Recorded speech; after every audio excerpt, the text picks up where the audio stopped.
지금 저희가 이사야서 계속 성경 여행을 하고 있습니다. 저희가 23장 할 차례입니다. 23장 펴주시고요. 이사야서 23장. 네. 13장부터 23장까지 계속 이어져 오는 이야기가 뭐냐면 13장부터 10개의 나라에 대한 심판의 이야기가 계속 이어지고 있습니다. 그러니까 이스라엘과 지리적으로나 정치적으로나 군사적으로나 이렇게 밀접한 관계가 있는 나라들의 10나라들, 이스라엘 포함해서 보면은 이스라엘이 어떻게 보면은 하나님보다 더 의지하였던 나라, 강대한 나라에 하나님 의지하지 않고 오히려 그 강국에 의지하는 그 모습, 그리고 또 정략 결혼을 통해서 정치적인 어떤 안정을 위해서 동맹을 맺기 위해서 정략 결혼을 하고, 그리고 거기에서 오는 왕비들이 들여온 우상, 그 우상을 숭배했던. 그래서 지금 10개의 나라 나오는 모든 나라에 이스라엘이 상당히 영향을 받는, 하나님보다 우상을 더 사랑하게 되는 그런 계기가 됐던 나라들에 대한 심판이 계속 이어지고 있습니다. 23장은 그 마지막 나라 두로입니다.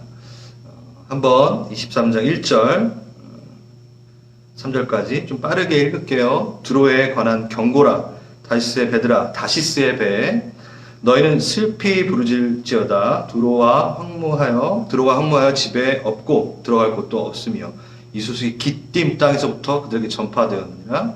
바다에 왕래하는 시돈 상인들로 말미암아 부유하게 된 너희 해변 주민들아, 잠잠하라. 시올의 곡식 곧 나일의 추수를 큰 물로 수송하여 드렸으니 열국의 시장이 되었도다. 예. 여기 보면은 나라 이름이 많이 나오는데, 두로는 여러분 그 이스라엘 이렇게 지도 보시면 항상 이 왼쪽 북쪽 그 위에 쪽에 보면은 나라가 있죠. 그리고 고대 해안 도시인데 지중해 연안으로 최대의 그 당시 항구 도시입니다. 그래서 여기 보면 열국의 시장이 되었다 이렇게 되어 있잖아요. 그러니까 항구에 도시면서 열방에 있는 사람들이 거기로 오가는 아주 그냥 무역의 중심지면서 아주 큰 나라였어요. 힘을 갖고 있는 나라였어요. 그래서 다시스의 배, 다시스는 어디죠, 여러분? 스페인, 그렇죠? 그러니까 지중해 연안에서의 반대편으로 가는, 거기에 있는 스페인 그 다시스를 두로가 어떻게 보면 이렇게 식민지였어요. 두로의 식민지가 다시스였어요. 그래서 다시스의 배가 왔다 갔다 한다라고 되어 있고, 시돈의 상인들을 태우고 그 다시스의 배가 왔다 갔다 하면서 무역을 일으킵니다. 그러니까 두로와 시돈은 따로 떨어뜨려서 보실 필요는 없고요. 두로와 시돈은 동일하게 이렇게 보시면 됩니다. 그러니까 두로라는 그 나라의 막강한 모습이 이렇게 나오고 있습니다. 우상을 실어 날랐을 것이고, 또 그러면서 이제 4절 보면은 시돈이여 너는 부끄러워할지어다. 네, 그리고 23장 5절 그 소식이 애굽에 이르면 그들이 두로의 소식으로 말미암아 고통을 받으리로다. 그러니까 온 열방이 지금 두로와 연결되어 있는 것들을 계속 보여주고 있어요. 6절 너희는 다시스로 건너갈지어다. 해변 주민아 너희는 슬피 부르짖을지어다.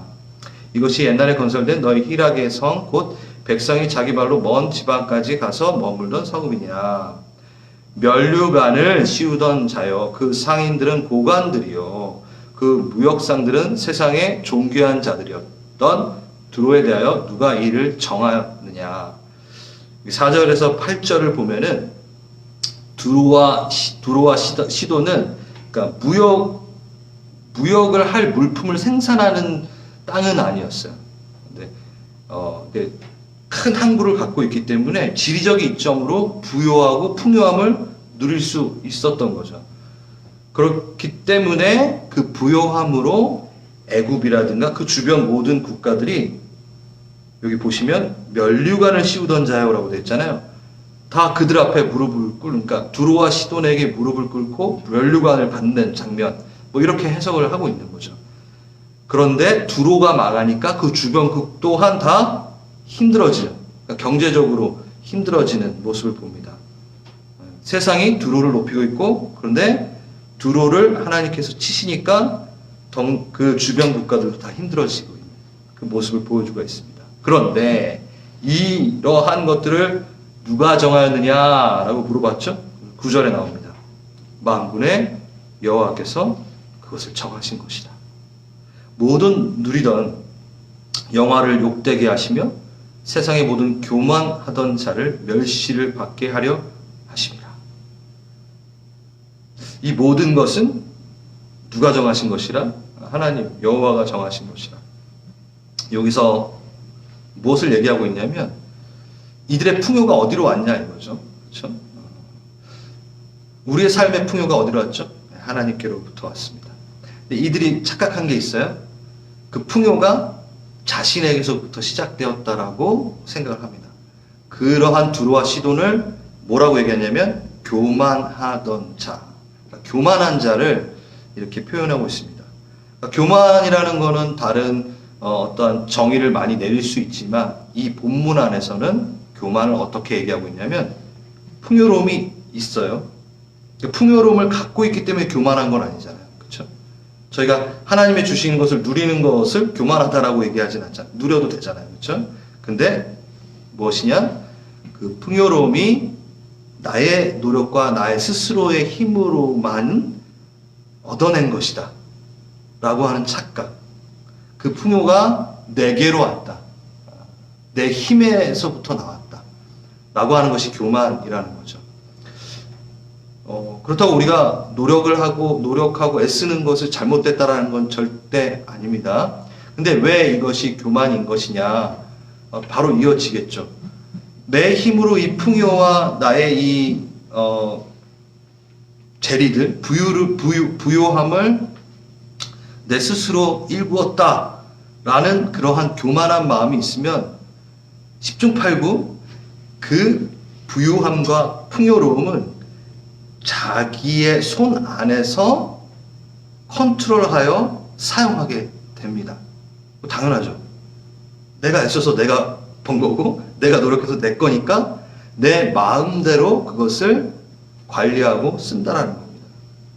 그게 그냥 교만인 거죠. 너무 세상의 이치로 보면 당연한 얘기인데 우리 하나님의 사람의 눈으로는 이것은 바로 교만입니다. 풍요로움의 주인이 누구인지 모르고 소비와 사용처의 결정권을 그 결정권자가 하나님이 아니라 내가 돼버리는 것들 아주 위험합니다.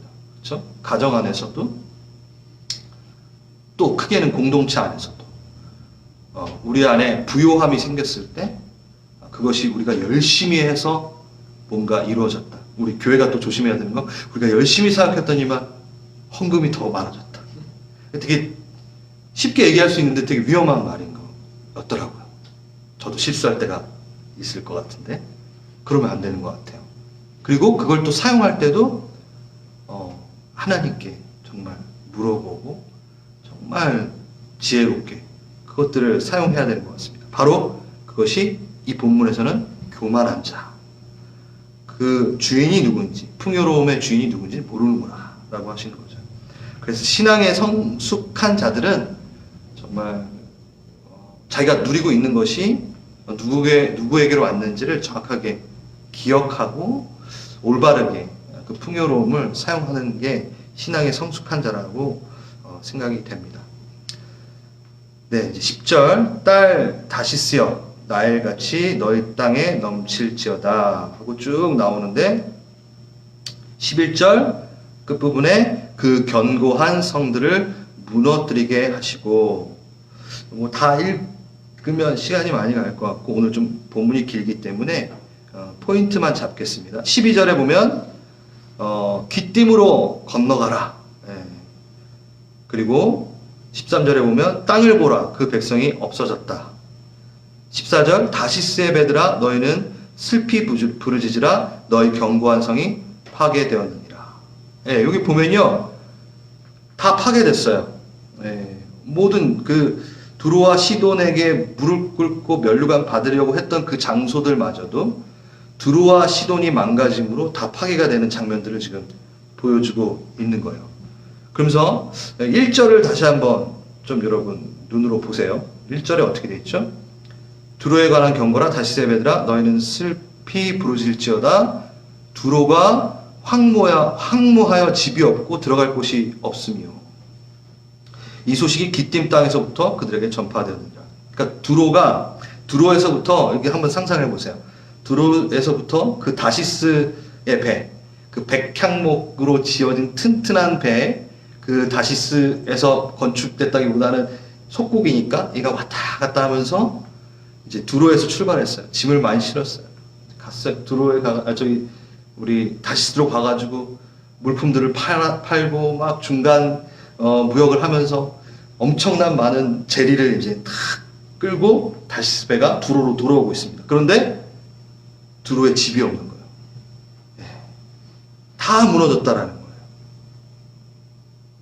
너무나 풍요하고 풍족하지만 교만한 하나님과 멀어진 그 나라, 그 사람은 집을 잃어버린. 다시 돌아갈 곳이 없어. 수천 킬을 걸려가지고 왔다가 돌아오는데 위풍당당하게 돌아오는데 기가 막힐 노릇이죠. 황망합니다. 집이 없습니다. 우리의 삶이 이렇다라고 저는 또 한번 생각해 볼 수 있다고 생각합니다. 우리는 돌아갈 집이 있죠. 그렇죠? 네. 우리 주님께서 분명히 우리에게 말씀하셨습니다. 내가 처소를 예비하러 간다. 나의 아버지 집에는 거할 곳이 너무나 많다. 그래서 제가 되게 좋아하는 구절 중에 하나이죠. 이게. 우리는 돌아갈 집이 있습니다. 그리고 그 집 각각의 집이 있다는 거죠. 내 이름이 쓰여 있는 집. 근데 내가 만약에 그 집에 안 들어가면 그 집은 비어 있게 돼요. 너무 안타깝지 않겠습니까? 근데 그 집은 곧 우리가 맞이할 그 소망의 집도 있지만 우리가 성전이잖아요. 그렇죠? 그래서 이 땅에서부터 우리는 그의 집에 들어가서 살아야 됩니다. 그렇다면 지금 여러분은 하나님의 집에 들어가 여러분의 이름표가 써 있는 그 집에 들어가 쉬고 계십니까? 아니면 교만함으로 그 집이 없어져 버린 상태십니까? 내 영적인 집은 있습니까? 우리가 이걸 한번 돌아봐야 될 것 같아요. 주님께서 너무나 아름답게 인테리어 다 해놓으시고 여러분의 영이 항상 그 집에 들어와서 대화 나누시고 식사하며 거기를 누리길 원하시는 것을 믿으시기 바랍니다. 우리가 그 집을 누립시다. 그래서 23장이 그렇게 끝나게 됩니다. 24장을 우리가 이제 볼게요. 여러분 1장에서 13장은요. 이스라엘의 죄악에 대한 고발이 있었어요. 이스라엘에 대한 죄악에 대해서. 그 다음에 이제 13장부터 23장까지는 이 두로 이 마지막까지 10개의 열방을 얘기하면서 뭐죠? 이 열방. 그러니까 10개의 열방이면 딱 10개가 아니라 하나님을 주로 시인하지 않은 모든 나라들을 말하겠죠. 그 이스라엘 주변 국가의 그 죄악을 고발하고 있고 그 다음에 심판하겠다라고 얘기하고 있습니다. 그리고 24장부터 27장까지는 이러한 죄악의 고발에 대한 한번 결론을 맺는 장면이 나옵니다.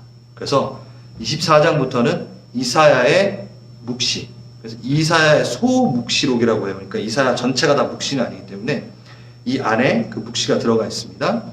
그래서 이 땅 가운데 임할 하나님의 심판, 최후의 계획, 하나님의 최후는 그냥 끝이 아니라 하나님의 동시에 하나님의 새 시작, 새 창조가 붙어 있는 거죠. 그래서 24장을 우리가 볼 때 묵시적 관점으로 볼 때 우리가 이것을 7년 대환난 있고 나서 천년왕국의 그 7년 대환란이 있고 그 다음에 천년왕국의 그 모습이 이렇게 보여지는 것들이 24장 안에 포함되어 있습니다. 네, 24장 1절 볼게요. 보라, 여호와께서 땅을 공허하게 하시며 황폐하게 하시며 지면을 뒤덮어 엎으시고 그 주민을 흩으시니. 여기서 땅이 나오잖아요. 24장에 땅이 15번이나 나와요. 범죄한 이스라엘과 그 열방들, 이스라엘 주변의 그 열방들을, 그 범죄한 그 나라들을 그냥 땅으로 다 통칭하여 말하고 있습니다. 그렇죠. 하나님이 없이 살아가는 존재를 땅으로 지금 표현한 거고요. 스스로 높아진 존재들을 땅으로 표현했고, 아까 말했듯이 스스로 만들어졌다고 착각하는, 스스로 풍요를 일궈냈다고 착각하는 이 나라들, 사람들, 존재들을 땅으로 인식하여 지금 이야기하고 있습니다. 보라, 여호와께서 땅을 공허하게 하십니다. 여러분, 딱 공허 나오니까 어디 부분이 떠오르지 않습니까? 창세기 1장 2절에 땅이 혼돈하고 공허하며 흑암이 깊음 위에 있고 하나님의 영이 그 수면 위를 운행하느니라 라는 부분이 있잖아요. 그렇죠? 이 땅, 이 여호와께서 땅이 공허하다라고 했을 때 이 창세기 1장 2절에 나오는 그 모습하고 동일한 것 같습니다. formless, 이렇게 어떤 형태가 없는 거예요. 질서가 없고 다 망가져 있는 거죠. 그래서 broken 되어 있다라고도 우리가 표현할 수 있어요. 이거를 그냥 땅이라고 생각하지 말고 내 안에 나의 영혼, 나의 혼적 상태, 땅, 아다마로부터 출발된 나는 하나님 없으면 어떻게 된다? formless, 질서를 잃어버리고 구조를 잃어버립니다. 그리고 darkness, 흑암에 있게 돼요. 앞이 하나도 보이지 않습니다. 그냥 나를 볼 때 미래가 없는 거죠. 소망이 없는 거죠. 깜깜해요. 하나님이 없으면. 그리고 또 empty, 공허해요. 뭘 채워도 충족이 안 됩니다. 그래서 너무나 공허한 삶을 살게 되는 땅의 모습. 그래서 formless, empty, darkness. 거기 위에 누가? 하나님의 영이. 루아, 내 숨을 받으라. 우리 이 아담아는, 우리 흙은 생명이 없으면 그냥 죽은 존재다. 생명이 들어옵니다. 생명을 먹습니다. 주님께서 그 생명을 부으실 때 하시는 작업이 있어요. 먼저 뭐 하셨죠? 운행하십니다. 내 자녀들 중에 지금 empty 된 자녀가 있는가? 내 자녀 중에 darkness의 자녀가 있는가? formless, 그냥 모든 질서를 잃어버린 채 망가져 있는 자녀는 어디 있는가? 이렇게 운행하십니다. 그러니까 운행이라는 단어는 라카프라는 단어, 이거 제가 많이 했던 것 같은데, 독수리가 먹이를 낚아채기 위해서 이렇게 선회하듯, 그러니까 목적이 있는 거예요. 하나님이 그냥, 성령이 그냥 아무 생각 없이 이렇게 돌아다니시는 게 아니라 정말 살리고 싶은 영을 찾고 계신 거예요. 그런데 그냥 성령님은 강권적으로 막 들이대시는 분이 아니죠. 내가 그 영을 깨닫고 손을 그냥 조금이라도 이렇게 드는 순간, 아버지 하는 순간 그냥 독수리가 먹이를 낚아채듯. 그래서 성령은 목적이 있습니다. 이 darkness, empty, formless를 하나님의 것으로 완전케 하기 위한 목적을 갖고 위에 운행하고 계십니다. 그래서 우리가 초청하면 돼요. 루아의 호흡을 마십시다. 이 땅의 모습, 이 땅의 형태로 그냥 방치되어 하루를 보내지 마십시오. 2절입니다. 그러면서 백성과 제사장이 같을 것이며 종과 상전이 같을 것이며 여종과 여주인이 같을 것이며 사는 자와 파는 자가 같을 것이며 빌려주는 자와 빌리는 자가 같을 것이며 이자를 받는 자와 이자를 내는 자가 같을 것이니라. 직분의 차이가 없어질 것이고 경제적 차이도 없어질 것이고 신분의 차이도 없어질 것이다. 뭐 사회주의 나라를 만든다는 게 아니라 하나님의 나라가 그 천년의 왕국, 하나님이 통치하시는 그 나라는 이런 모습이라는 거죠.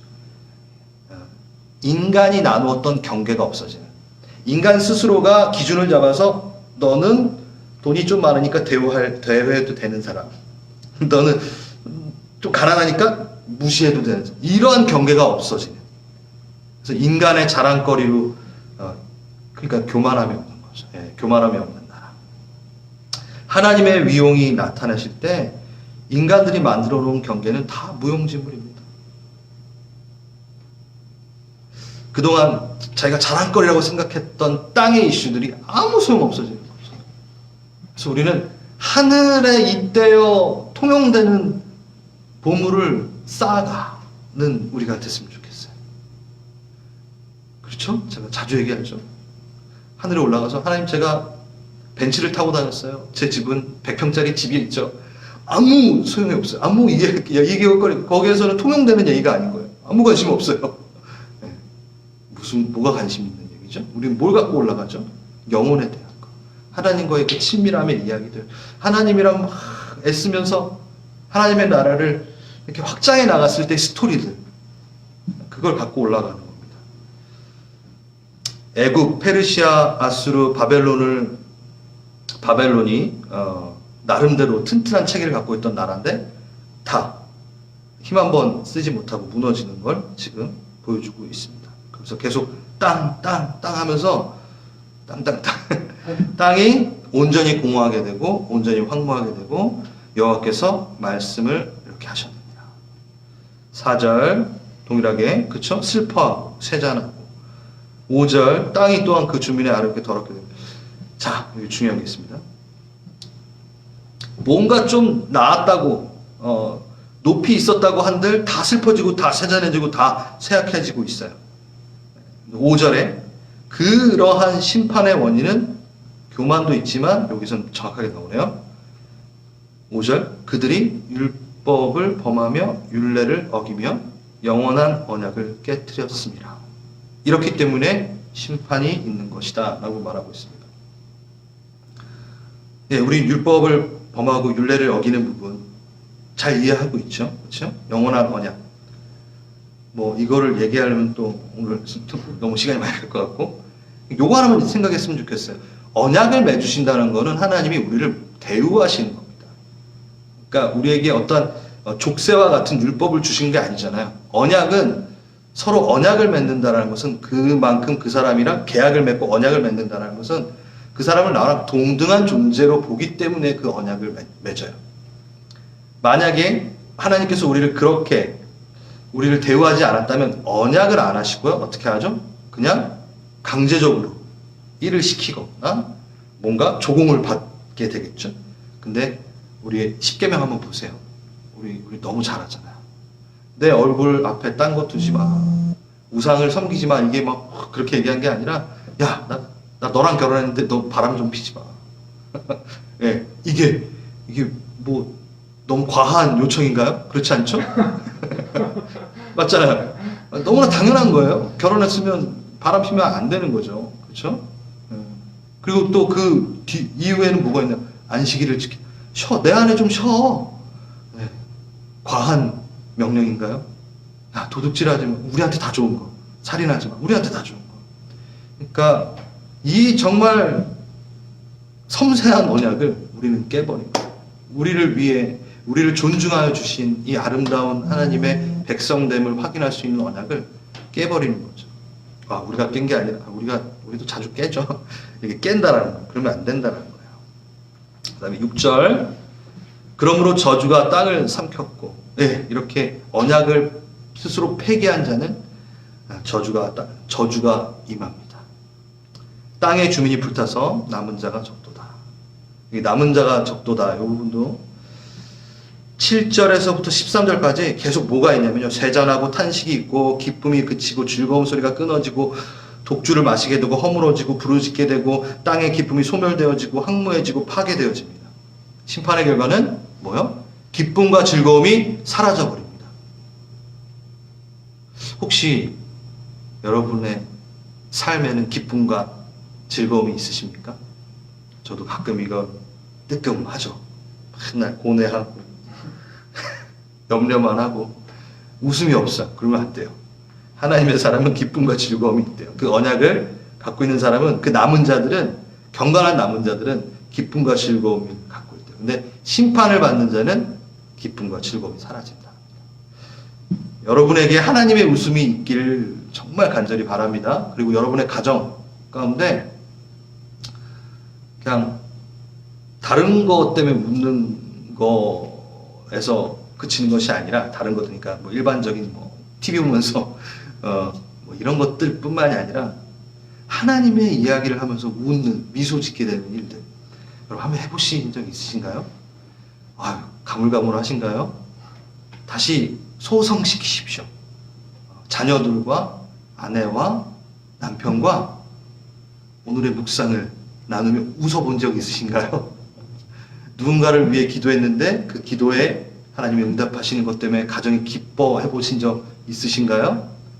아니면 그 응답 자체가 아니라 그 예배하고 기도 가운데 하나님이 우리를 만지시고 우리 가정에 관심이 있으신 거를 막 이렇게 느껴질 때, 그 새어나오는 피식피식 새어나오는 그 웃음들, 찬양 가운데 머무는 주님의 joyful, 하나님의 나라, 그게 있어야 됩니다. 여러분 쟁취하십시오. 그리고 누리십시오. 소성케 되길 바랍니다. 그리고 14절에서 16절에도 그래요. 여기에서 14절에서 16절에 뭐가 나오냐면, 경건한 남은 자들이 이 심판 때에도 즐거움을 회복하는 무리가 있는데 바로 남은 자들이다. 마지막 날 영원한 축복을 누리는 첫날이 돼버리는 사람들, 바로 우리가 돼야겠죠. 그 다음에 17절에서 20절까지도 땅 계속 나와요. 하나님의 영광이 임하시기 전에 온 땅에 심판에 미칠 것을 얘기하는 것이고, 특별하게 17절에서 19절은 자연계의 지각 변동으로 심판이 묘사되어 나오고 있습니다.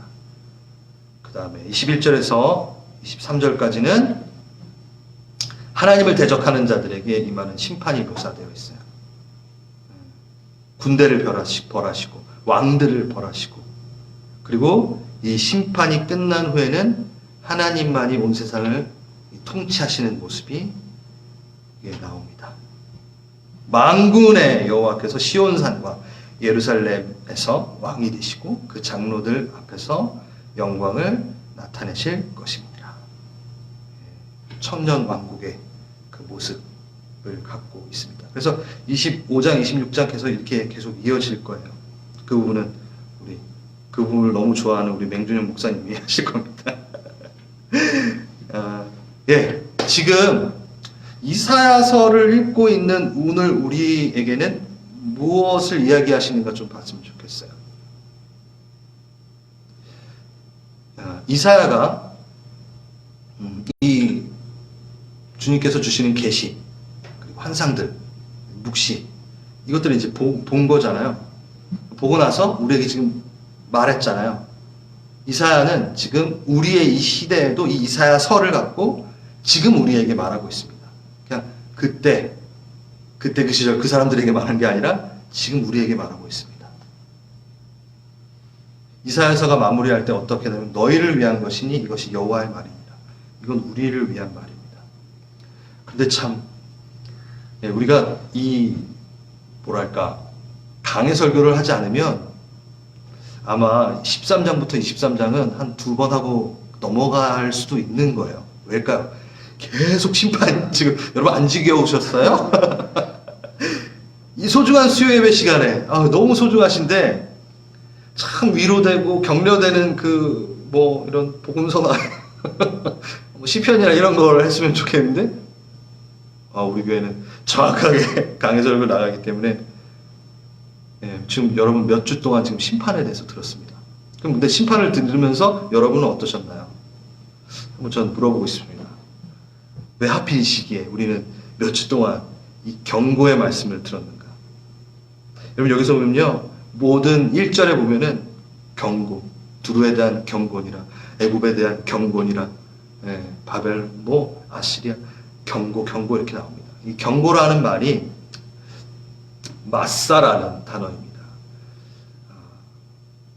아마 기억을 못 하시겠지만 제가 마사의 임재 하면서 몇 번 얘기했던 것이 저는 기억납니다. 지금까지 본 열국이 하나님을 다 대적했죠. 그런데 거기에 마사의 임재가 임합니다. 마사의 말씀이 내려집니다. 이 마사가 뭐냐면 그냥 경고 이렇게보다는 무거움, 짐이라는 뜻입니다. 그리고 매다 이런 뜻도 있어요. 근데 나훔, 하박국, 말라기, 스가랴 다 경고로 번역을 하기도 했지만 예레미야에서는 이 마사를 엄중한 말씀이라고 또 번역을 했어요. 그리고 참 재밌게도 역대상에서는 레위 사람의 지도자 그 나라는 노래에 익숙함으로 노래를 인도하는 자요. 찬양? 그러니까 이 마사는요, 하나님의 엄중한 말씀. 너희가 이 길로 가지 않으면 지금 죽는다. 그 말씀이 임한 거예요. 그러니까 한마디로 회개를 요청하는 말씀, 회개로 초청하는 말씀을 마사라고 얘기합니다. 그래서 마사의 임재가 임한다. 마사의 그 영이 임한다라는 것은 우리가 하나님 앞에 나를 돌아보고 하나님께서 나를 훈계하시는 것이 무엇인지를 정신을 바짝 차리고 듣는 거예요. 잠언에서는 아굴의 잠언이니 이것도 마사예요. 그리고 잠언서 31장에 보면 훈계한 잠언이라 이렇게 얘기합니다. 여러분 마사의 임재를 체험해 본 적 있으십니까? 조금 싫죠, 그렇죠? 조이의 영이, 그 기쁨의 영이 임하기를 바라야죠. 근데 성령님은요, 우리를 살리기 위해 마사의 임재로도 다가오십니다. 하나님은 우리에게 엄중한 말씀으로도 다가오십니다. 우리는 지금 몇 주 동안 하나님의 심판의 경고에 대해서 들었습니다.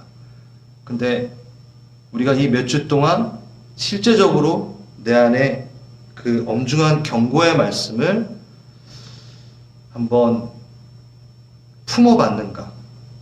한번 회개의 자리로 나아가 봤는가? 한번 봐야 될 것 같아요. 우리 먼저 하나님의 그 엄중한 말씀을 초청하는 사람이 됐으면 좋겠습니다. 피하는 사람이 아니라. 하나님 나한테는 격려만 해주세요. 위로만 해주세요. 피드백을 저는 잘 못 듣는 사람입니다. 저한테 뭐라 그러지 마세요. 그러면 안 돼요. 그 마사의 임재를 맛본 자만이,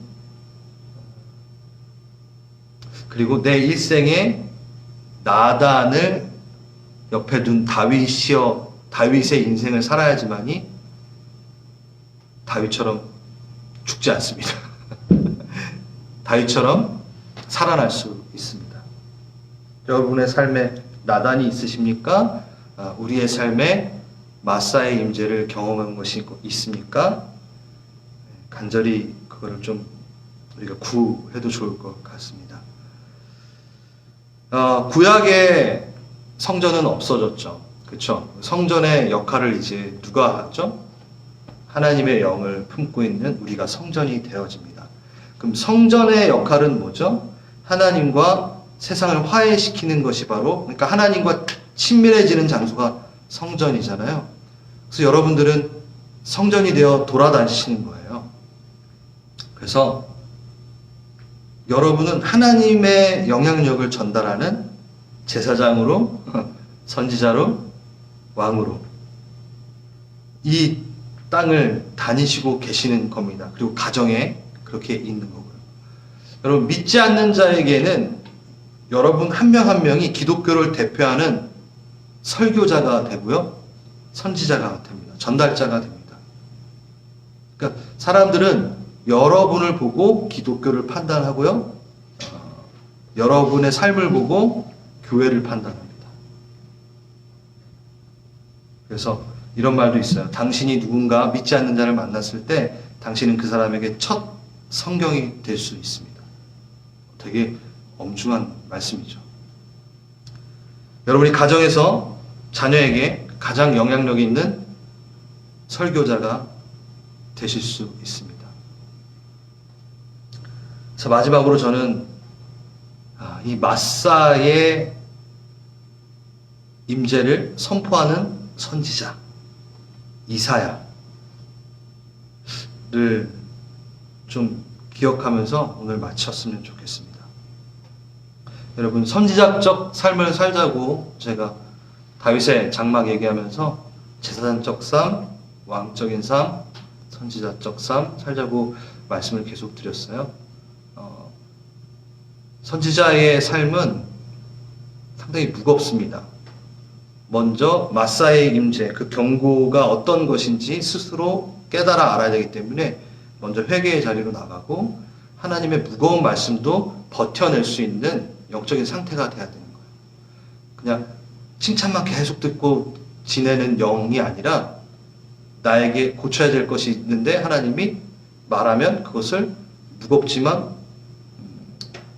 그것을 하나님 앞에서 해결해 나가는 영적 상태, 그 근육을 길러내는 선지자적 삶, 마사의 임재를 내가 경험하고 또 이 마사의 임재를, 마사의 말을 누군가에게 전할 수 있는, 그러려면 본인이 먼저 이 마사의 임재에 합당한, 그 엄중한 말씀에 합당한 삶을 살아야 그 말을 전할 수 있겠죠.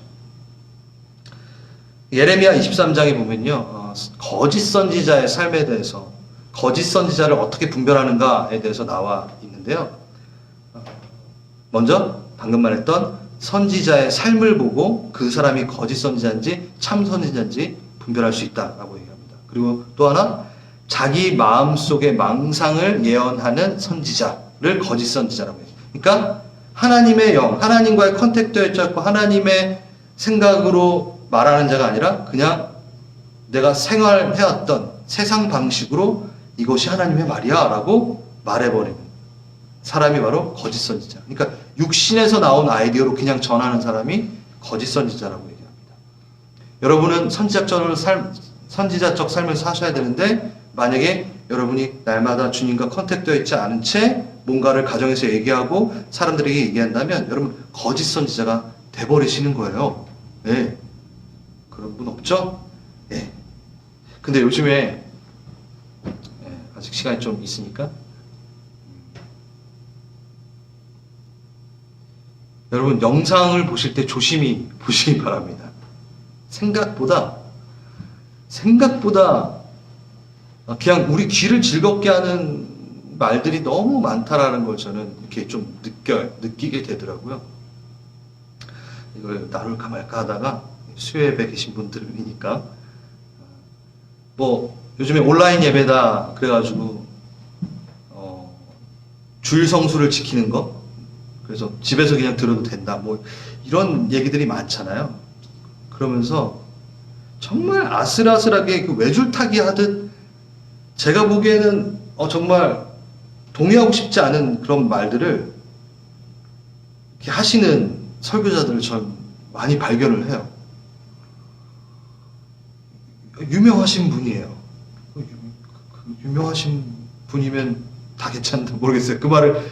그러니까 참 이게 쉽지 않은 게 그 영상이 너무 잘 찍었어요. 네, 화질도 너무 좋고요. 카메라도 몇 대를 두고 막 탁탁 바꿔가면서 조명도 되게 예쁘게 돼서 뒤에 BGM도 되게 예쁘고 되게 세련되게 잘 찍었어요. 근데 그분이 하시는 말 중에 정말 동의하면 안 되는 정말 독소 같은 한 부분이 똑똑똑 막 들어가 있는 걸 자주 발견하게 됩니다. 제가 뭐 그분을 뭐라 그러는 게 아니라 저는 그걸 보고 밑에 달린 댓글을 보고 정말 조심해야겠다라는 생각이 들었어요. 그러니까 주일 성소를 지키는 거, 교회에 나가는 식의 주일 성소보다 이제 진짜 신령과 진정으로 드리는 예배를 우리는 검정해봐야 됩니다. 맞는 말이죠. 근데 나가는 거는 이제는 신령과 진정으로 한 예배가 될 수 없을 수도 있다. 그러니까 집에서 신령과 진정한 예배를 드려라 라는 식으로 이해하는 사람들이 있더라고요. 제가 놀랬던 게 댓글에 뭐라고 되어 있냐면, 주일 성소를 지키지 못해 정죄감이 있었는데 목사님의 말을 듣고 위로가 되었습니다. 모르겠어요. 주일 성소가 도대체 뭔지도 모르는 것 같아요. 왜 우리가 지켜내야 되는 것인지 지금 현대교회가 착각하고 있는 부분들도 많은 것 같고, 제가 이 얘기를 하는 것은 여러분 분별하시면서 영상 말씀들을 들어주시기 바랍니다. 그렇다고 저희가 뭐 자만해서 우리는 그렇지 않다 그렇게 얘기하는 건 절대 아닙니다. 여러분 저희 설교도, 저희들의 설교도 성경책 피시고 점검하시며 추목사, 맹목사가 무슨 소리를 하는지, 어떤 헛소리를 하는지 판단하시고 보셔야 된다는 거. 그게 바로 엄중한 말씀에 경험이 있는 사람들이 이렇게 분별할 수 있다고 생각합니다. 왜냐하면 본인을 벌써 분별해 봤기 때문에. 그래서 거짓 선지자의 삶 가운데 하나, 또 하나, 세 번째, 헛된 희망을 가르치는, 괜찮지 않은데 그냥 괜찮다고 말하는, 죄인데 죄라고 말하지 않는, 회개하지 않은 상태가 너무 위험한 건데 그냥 넘어가도 되는 것처럼 얘기하는,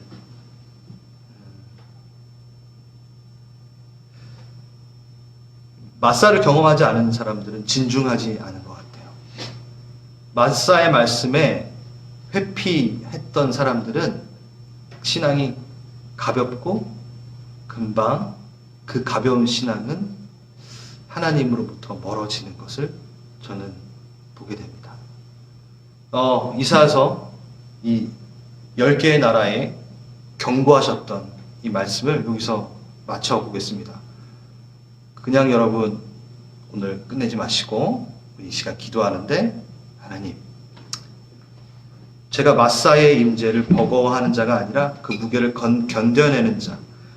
그래서 하나님께서 나에게 뭔가 권면하시고 이것이 잘못됐다 그랬을 때 피하는 자가 아니라 그것을 하나님께 가지고 나와 점검받는 영이 되게 하여 주시옵소서.